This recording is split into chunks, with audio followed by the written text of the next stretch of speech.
College football season is coming, which means it's time to hit the sportsbook and make some bets.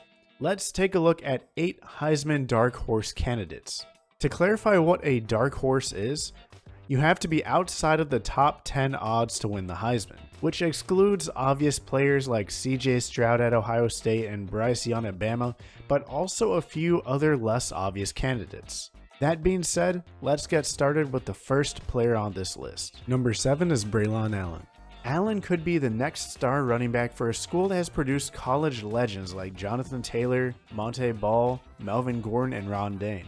He burst onto the scene last year as a freshman, rushing for 1,268 yards and 12 touchdowns on 186 carries. And he wasn't getting those yards the easy way, leading the FBS in yards when facing an 8-man box and yards after contact per attempt. One thing that could put a dent in his Heisman candidacy is that Allen shares carries in the backfield with Chez Mellusi, who suffered an injury partway through last season. A dual-back backfield can spell trouble for the opposition, and although splitting carries will likely be great for team success, it might affect Allen's Heisman hopes if Mellusi breaks out in some big games. Wisconsin looks to contend for a spot in the Big Ten title game this season, and Allen will be an integral part of the equation moving forward. Badgers fans will hope he builds off his great freshman season and that it isn't just his career highlight. Number 6 is Devontae Chain. Now I know this one is a bit of a long shot, but work with me here. Speed kills, and A-Chain is one of the fastest players in the nation. He also runs track for the Aggies. His speed translates well on the football field. Last season he led the SEC, averaging 7 yards per carry, which also had him tied for 3rd in the nation. He finished the year rushing for a little over 900 yards and 9 touchdowns, which really doesn't pop off the page as impressive numbers. However, A-Chain split carries last year with Isaiah Spiller, and with Spiller headed to the NFL, A-Chain becomes A&M's number 1 back heading into 2022. Expect A-Chain to be the focal point of the Aggie offense, especially with a new quarterback at the helm. However, he stands no chance at making it to the ceremony if A&M continues the tradition of winning 8 games next season, which I'll admit is pretty likely. At number 5 is Jordan Addison. The Heisman is an award that has been dominated by quarterbacks and running backs, but if Devonta Smith proved anything, it's that voters will respect receivers that have stellar seasons, and Jordan Addison has the potential to be the second wideout in 3 years to win the award. Addison's talent is clear. As last year's Blitnikoff winner, he set the college football world on fire, catching 100 passes for nearly 1,600 yards and an NCAA leading 17 touchdowns, while being named a consensus All-American at Pitt. That season he had an excellent quarterback in Kenny Pickett, and this season he's got another in dynamic dual threat Caleb Williams at USC. But that's not all, as the Trojans' offense is stacked with transfer talent, including former Oregon running back Travis Dye and an offensive-minded head coach in Lincoln Riley. The USC offense has all the right pieces to fire on all cylinders and provide Addison with an opportunity to match or even best his ridiculous 2021 season. But the question will be, is it the right fit? If Williams, who is also a Heisman favorite, and Addison can get on the same page, then the sky's the limit. But that also means that Addison would be competing with his quarterback for the award, and we know how that typically goes. USC will also need to complete a turnaround as a program, because a 4-8 record won't cut it. But if Addison and the Trojans' offense plays to their potential, I think it is nearly a guarantee we see him at the ceremony.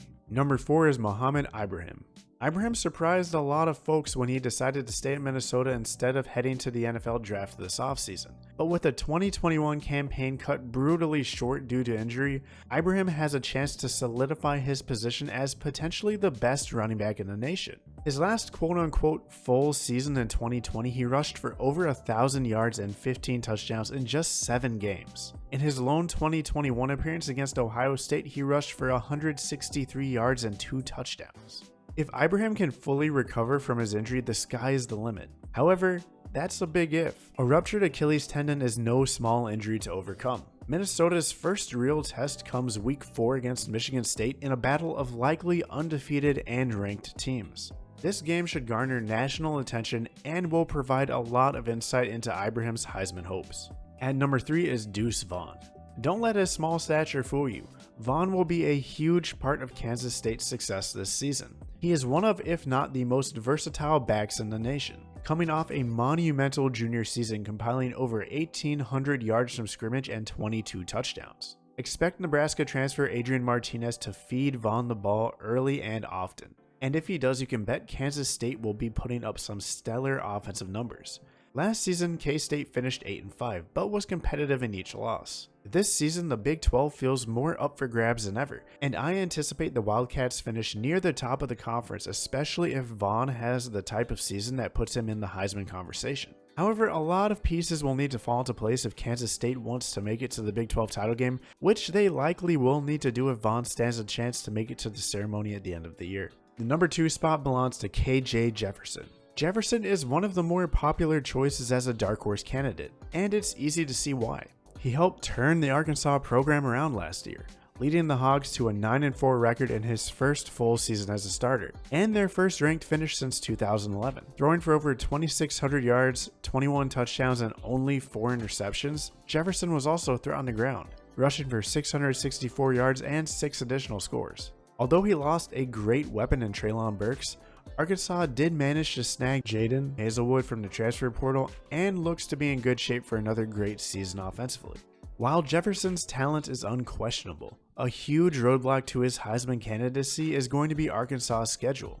The SEC West is always a gauntlet, and the Hogs have no favors outside of the SEC, playing 2 of the more challenging non-Power 5 teams in Cincinnati and BYU. In their first 5 games, Arkansas plays Cincy, a new-look South Carolina, Texas A&M, and Alabama. So we might have a good idea very early on how Jefferson's Heisman chances stand. Finally, at number 1, I have Hendon Hooker. Hooker will have an opportunity next season to potentially become the first volunteer to ever win a Heisman, which is surprising considering they've won 6 national titles and had one of the GOATs at quarterback. Tennessee coach Josh Heupel had the offense firing on all cylinders last season, and the Vols are poised to improve on that this year. Hooker had an incredibly impressive 2021 coming in as a transfer from Virginia Tech. Despite missing the first 2 games of last year, he put up nearly 3,000 yards passing, 31 touchdowns, and only 3 interceptions, while running for an additional 620 yards and 5 touchdowns. Hooker fit perfectly into the Heupel offense, and another stellar season paired with team success will likely see him in contention for some hardware at the end of the year.